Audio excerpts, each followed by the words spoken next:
지난달에 최소한 자기 돈 8억 원은 있어야 하는 강남 재건축 아파트 분양에 19살 고3 나이죠. 1999년생 당첨자가 나와서 논란이 인 적이 있습니다. 이런 이른바 금수저 청약을 잠재우기 위해서 정부가 투기 과열지군의 모든 아파트, 모든 당첨자를 전수조사하기로 했습니다.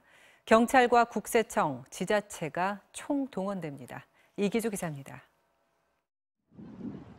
지난달 청약을 마친 개포 DH자이와 과천 위버필드.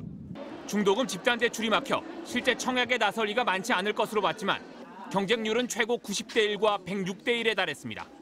서울 마포의 한 재건축 아파트 모델하우스엔 평일인 오늘도 4,000명 이상이 다녀가는 등 북새통을 이뤘습니다. 구조도 잘 빠진 것 같고 일단 위치적으로 괜찮으니까 그게 마음에 들어서 온 거죠. 정부는 이들 지역의 실수요자들뿐 아니라 낮은 분양가로 인한 차익을 노리는 투기 세력이 가세했다고 보고 있습니다.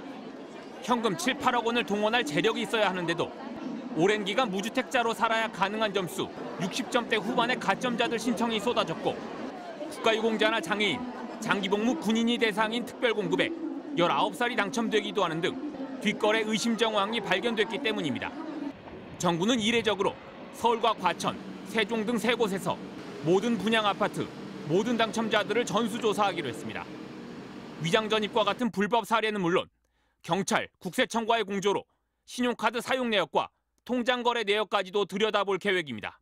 정부가 규제를 강화한다라고 이야기를 하면 아무래도 과거보다는 유동자금에 의한 투기 세력들이 조금 줄어들 수 있는 효과는 있을 것으로 보여집니다. 이번 달에도 투기 과열 지구인 서초와 고덕, 과천 등에서 재건축 물량 1,600여 세대가 일반 분양될 예정이어서 투기 수요 차단을 위한 정부의 강력한 조치는 당분간 이어질 것으로 보입니다. MBC 뉴스 이기주입니다.